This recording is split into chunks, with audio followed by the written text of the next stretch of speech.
we'll see. Is everybody ready to go? Let's proclaim the greatest radio show.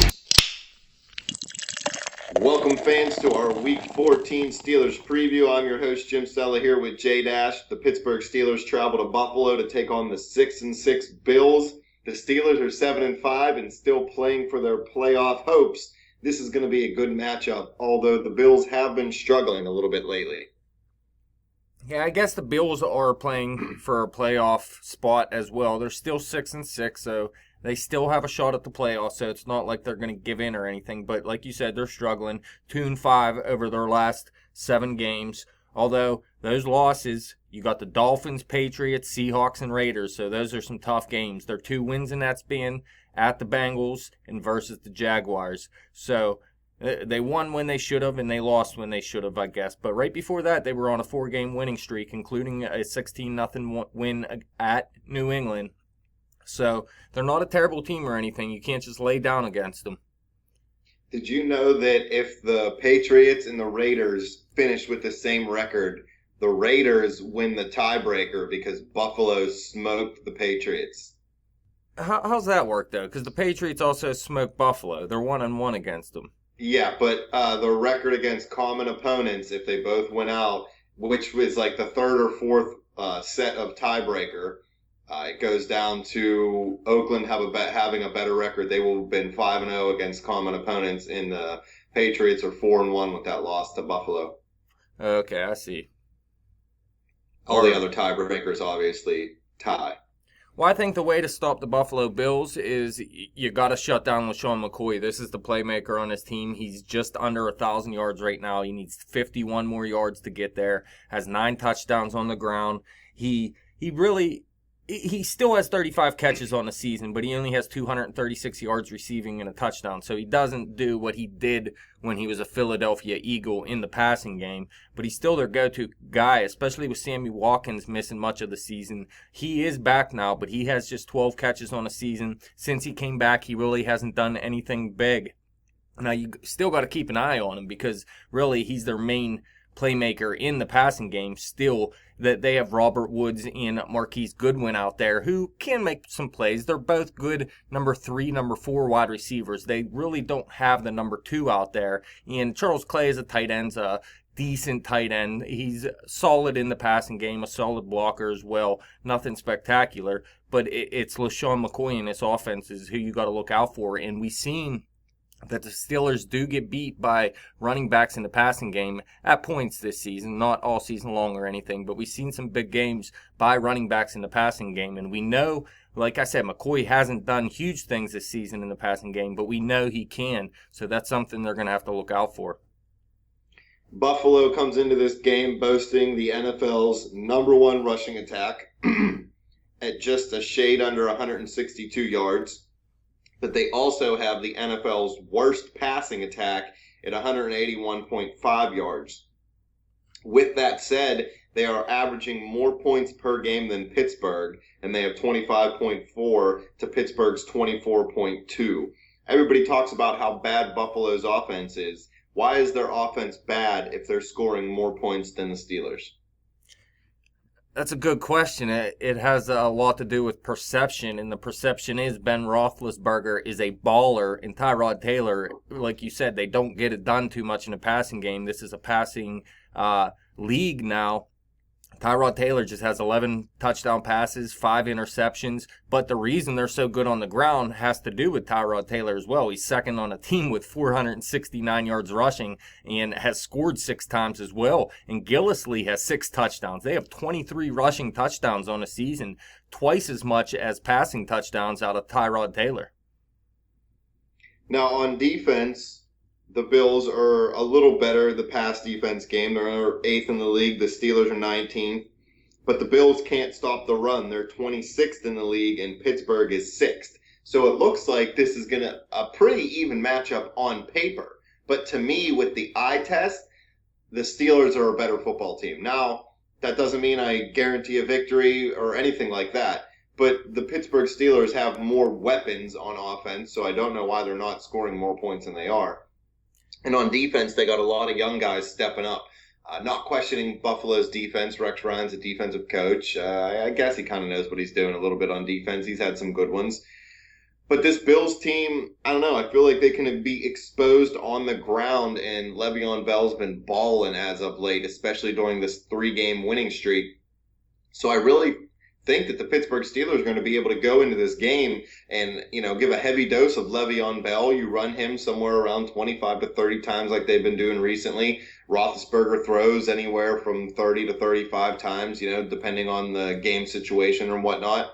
And I think this should be a pretty easy victory for the Steelers, although we both know nothing comes easy in the NFL. Yeah, I don't know if I'm going to agree with that, man. On the road, Buffalo, not a great team, but like I said, they're still in a playoff chase. They're a solid team, if nothing else, and Pittsburgh plays to their competition, and I think on the road, especially what we've seen out of this offense last week, there was a chance for them to go out there and put up big numbers, and all they wanted to do was check down mostly. I think it's going to be tough for them in this game. I'm not quite so sure they are going to win. Yeah, I'm not saying that they're, 100% going to win or anything. Just by the talent that's on the team, I think Pittsburgh's the more talented team. Oh, definitely. You look at this offense, they're one of the most talented offenses in football. And like you mentioned, they're averaging 24 points a game. And we're deep into the season now, so it's not like that'll come up with one game. I mean, they can go out there and put up 40 points, and it'll come up a little bit. But it's not going to go up 6-7 points in a matter of a week or two. So they have the talent. They're just not putting it all together out there. And the injuries had a part to do with it. Suspensions have a part to do with it. There's a lot of factors in it.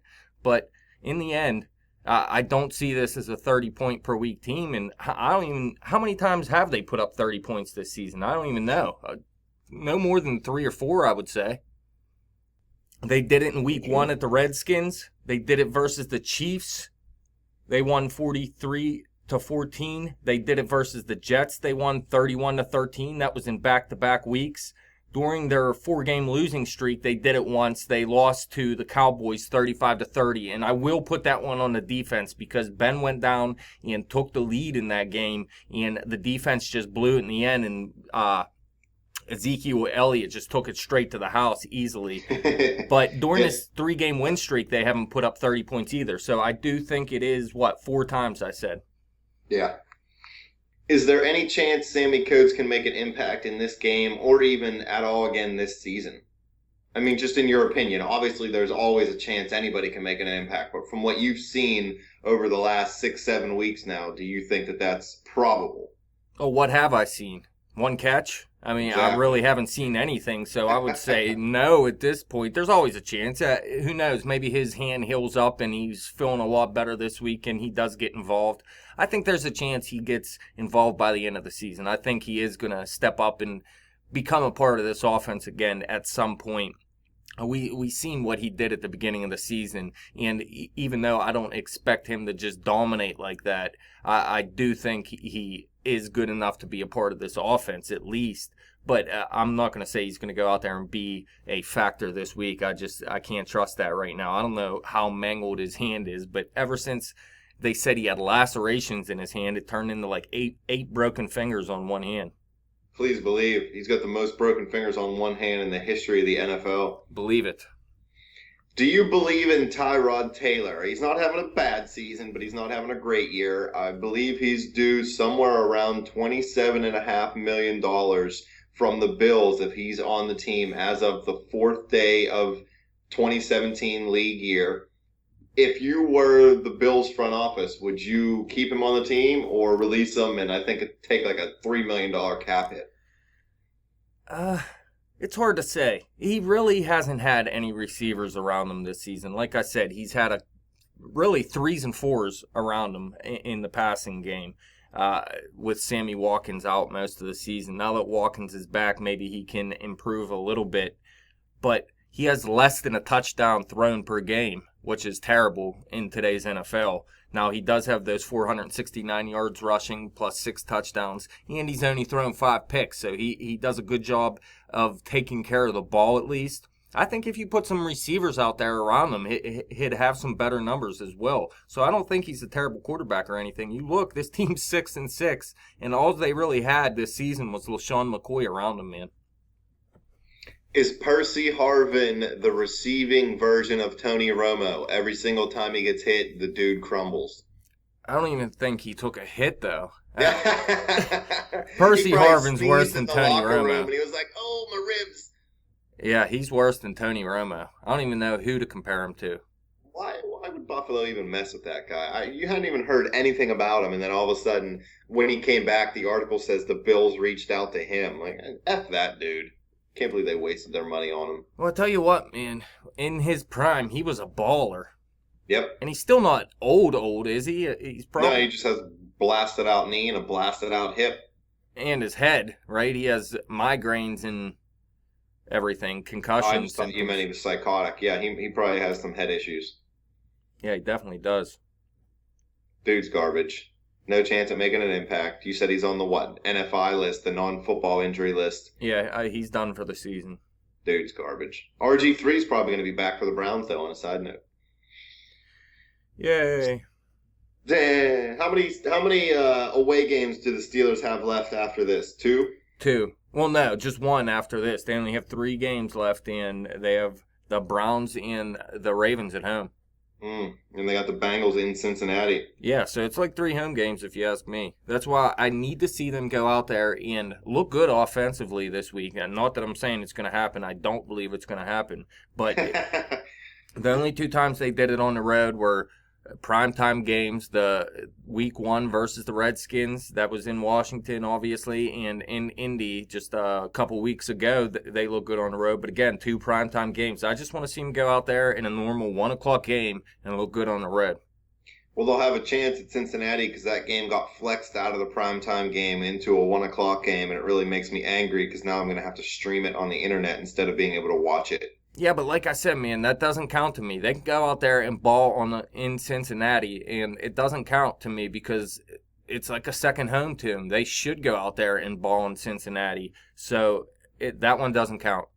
If Pittsburgh loses this week to the Bills and the Ravens somehow pull out a victory over the Patriots, what does that do to the Steelers' chances at winning the division? It hurts them. It doesn't end them.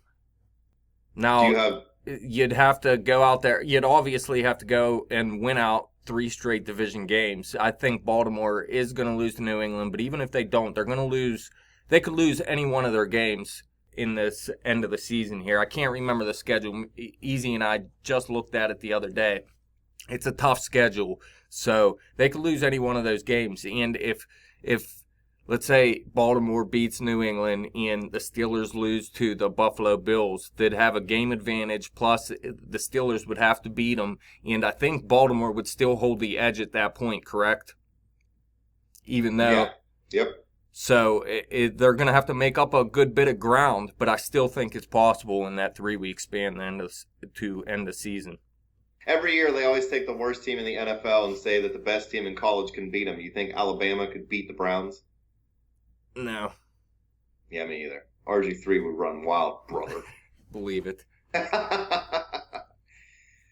So no faith in this Steelers offense. Any faith in the defense this week in Buffalo?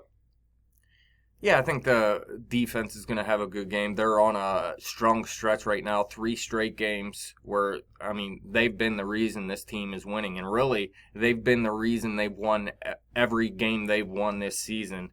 And I don't know if Pittsburgh is going to win this one or not, but I think the trend of this defense is looking great. These young guys, especially Artie Burns and Sean Davis, look great to me. Mike Mitchell's hitting hard. The linebackers have taken a step up since that 4-game losing streak, especially Lawrence Timmons, although I wasn't as down on him as most analysts were. So, yeah, I'm liking what I see out of this defense, and really, it's strange to me because this is the one season we've always been talking about. You don't want to take corners in the first round, blah, blah, blah.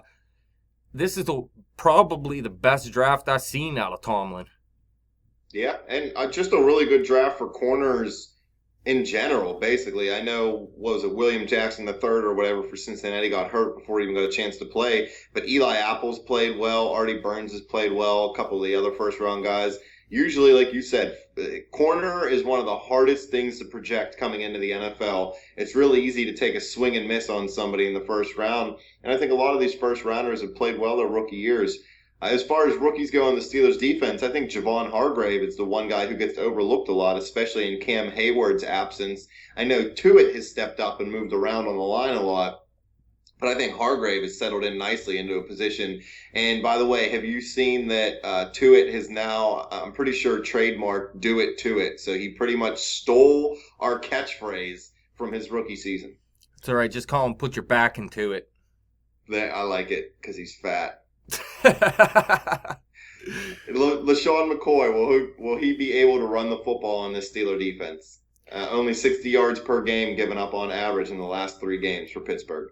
Well, that's a good question because the Steelers have been very up and down this season, although the down has come with a lot of injuries mixed in there. And LaShawn McCoy, he's been a guy that's been hard to stop this season. So that is a good question, but it's not just him you have to look out for. Obviously, Tyrod Taylor is a guy that can take off with the ball, and Mike Gillislee is a guy that averages 5.9 yards per carry and has 6 touchdowns as well. So it's not just about stopping McCoy in the run game. Obviously, he's the focus. You got to focus on stopping him. And if you don't stop him, it's going to be really, really tough to win this game.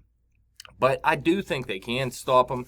I'm just not sure it's going to happen this week. Although I was wrong about the Steelers' defense last week as well. I thought they were going to have somewhat of a down game, and they stepped up big. So I believe in this defense right now. Last week, I projected the Steelers to have only around 2 sacks, but still get a lot of pressure on the quarterback, and it's kind of what happened. We only got to Eli twice, but he was running for his life a lot of the game. Do you think we can do that to Tyrod Taylor? And do you think it's even smart? Do you think maybe they should blitz in a way to try to force him to step straight up into the pocket instead of getting out on the perimeter? Because when that guy gets on the perimeter, that's when he really can make plays. But if you can force him to try to step up and have to throw, I think the Steelers could really take advantage of his, poor wide receiving core and just lack of overall passing game, I guess. Yeah, I want to get after him. I know you don't want him to get out of the pocket, but I say just get after him with multiple blitz packages. 4-5 players per play, because look, this guy's been sacked 34 times this season. Nothing like Eli Manning's been sacked. And we went in there, you did say under 3 sacks, and that's what happened. But they did a good job getting to Eli Manning, and really teams haven't done that this season. And over this winning streak, this defense has been totally different. Obviously, they weren't blitzing this many people per play. And since they have been, it's been totally different. And Tyrod Taylor, they haven't been keeping him upright much this season. So I go after him nonstop in this game. Jarvis Jones, I'm reading, could be the odd man out and be inactive for the game this week in Buffalo out of that 5 linebacker grouping, I guess you want to call it. Who would you hold out? Jarvis Jones. I like Arthur Moats, man. So you'd keep Moats, Chicolo, Dupree. Yeah, Harrison. I think it's either, from what I understand, it was either Moats or Jarvis Jones. It was never about Chicolo, really. That guy had a spot. So when it comes down to it, I like what I seen out of Arthur Moats when he had to take over a starting role some last season. And I know he hasn't been quite as good this season, or at least hasn't been called out during the game or whatever as much. But I like what I see out of him as the 4th linebacker. Jarvis Jones is garbage. Believe it. Bust. Dude's out of here next year. All right, what questions you got for me? All right, Tyrod Taylor, like I said, he only has 11 touchdowns, hasn't thrown too many picks, but he does get it done in the running game. Does he have over or under 40 yards rushing? Over. Over 40 yards. Yeah, I think Shady McCoy is going to be held to somewhere around 60 or 70, but I think Tyrod Taylor can be the guy that can really gash the defense overall on the ground. I don't think he's going to have a good day passing the ball, so it's not like he's going to kill us. All right, Ladarius Green, his biggest week as a Steeler last week, went over 100 yards and found the end zone. Will he repeat? Let's say 5 catches, 75 yards. Both of them. I think somewhere like 5 for 60, maybe more in his range. We talk about it a lot. The Steelers' offense just is not the same on the road. This game being up in Buffalo, it's getting cold this time of year. The winds are always swirling up there, so it's hard to throw. We know Ben's used to playing in bad weather, playing in the AFC North. But I still think that the Steelers are going to focus more on the running a game, and you'll see Le'Veon Bell catch some more passes out of the backfield. So I think maybe 5 for 60. Maybe a touchdown still, though. Well, the Buffalo Bills have 23 rushing touchdowns on the season. Who finds the end zone on the ground? Both McCoy and Bell? Just McCoy, just Bell? I think Le'Veon's going to find the end zone, and I think the Gillislee, or whatever his name is, the backup for Buffalo, finds it. Pittsburgh struggles against those change of pace backs sometimes, and they can stop that number one guy, but then their backup will come in and get 50 yards on 4 carries somehow on a touchdown. So I think you could see something like that for Gillislee. Maybe not 50 yards, but you might see him get 2-3 bigger runs, and he'll probably be the touchdown vulture and steal McCoy's touchdown because I need him in my fantasy league. Does Bell outrush McCoy? Yes. Those two are the most similar backs in the game to me. Yeah, and I don't want to say you hate on McCoy, but I'm higher on McCoy over the last few years. I love McCoy. I just don't like him as a Bill, really. Yeah. Although he's balling. Been productive up there, though. Well, this year he's definitely been really productive. I mean, this guy has balled through his whole career. He has more career carries and creeping up on more career yards than D'Angelo Williams. I believe it. What's your final prediction here? Well, my key to victory... Oh, yeah, key to victory. Do that instead. My key to victory for Pittsburgh is to really just run the ball well. And that doesn't mean run it 40 times for 105 yards. I mean actually run the football well. I think the weather is going to be tough up there in Buffalo. It's really, really hard for any quarterback to have big passing numbers up there. I mean, Jim Kelly was able to do it, but it was out of that weird half West Coast, half run and shoot type offense. I just feel like the Steelers, if they could run the ball, say 30 times for 150 yards as a team, that doesn't have to all come from Le'Veon Bell, but I think if they can do that as a team, I think it'll go a long way toward beating the Bills. Yeah, defensively, like I said, you just want to focus on LaShawn McCoy. Offensively, I'd like to see Ladarius Green step up again this week. We obviously didn't see much out of Eli Rogers last week. Sammy Coates looks like a lost cause at this point. Without Ladarius Green last week, that game may not even have turned out to be a win because it's not like Antonio Brown stepped up and had a huge game. Outside of that touchdown, he only had like 32 yards receiving, I believe it was. So, yeah, it's great, Bell and Brown all day. It sounds great, but when one of them doesn't have the game you want them to have, you're screwed if you don't have anyone else. So hopefully Ladarius Green can come out there and start to be a consistent part of this offense. Get money. So you said Steelers should win easily. Are you going to say that in the final prediction? They should. That doesn't mean they're going to. I think it's going to be a lot closer of a game. I think it's going to be a low-scoring game. I think Pittsburgh, I'm going to say they come out on top, but it's only going to be somewhere around 21. We'll lock into 21-17. I was going to say 21-17, but I was thinking of saying the Bills, man, but I'm going to make it 21-20 Buffalo. Buffalo pulls it out, huh? I hope you're wrong like you always are. Well, what do you mean like I always am? I only picked the Steelers to lose, I think, 2 times this season. I think we picked them to win nearly every game. Obviously, we were wrong on some of the wins, but when I picked them to lose this season, they've lost. So I hope I'm wrong. Yeah, quit making them lose, you dick. Well, I'm not going to pick them to win every game. That's just garbage. I think I picked them to lose once this year, or twice. Yeah, I think you picked them to lose once. At least once. Yeah, Yeah, New England. We both picked them to lose against New England. You picked them to beat Dallas, and I picked them to lose that game. Yeah. Do you see Roethlisberger said that the Pirates should keep Andrew McCutchen for his entire career? Yeah, I did see that. They will not keep him for his entire career. No, they won't. Anything else for the fans? No, I think that's it, man. It's a big game. They need this win. Although, if they lose it, it's not completely over. Although, it would be a big help if New England went out there and beat Baltimore on Monday night. Yeah, it would be great to see. We actually have to root for the Patriots. I hate when that happens. Although I wouldn't want to root for Baltimore either. So I really just. What if they tied? That would help Pittsburgh, right? Tie, throw that into the mix. Would have to see by the end of the season. It could hurt them. Yeah. It almost screwed them that one year when Cincinnati did it. Yeah, and they got to tie ties. Again. Stupidest thing. I don't think Cincy's going to screw them this time. Although Cincy still could screw Pittsburgh by beating them. Yeah, I guess they could. Although they're hot garbage this year. Yeah, they went out and had a big win last week versus the Eagles. Yeah. The Eagles haven't been playing that well since they smoked the Steelers, so I'm not too impressed. But fans, any questions or comments, hit us up on Twitter at bet_the_spread. Hit me up on Twitter at betjimthewin. Check out the Facebook page at facebook.com/betthespread for all our great content. Keep coming back to YouTube and click and subscribe. Let us know what you think in the comments below.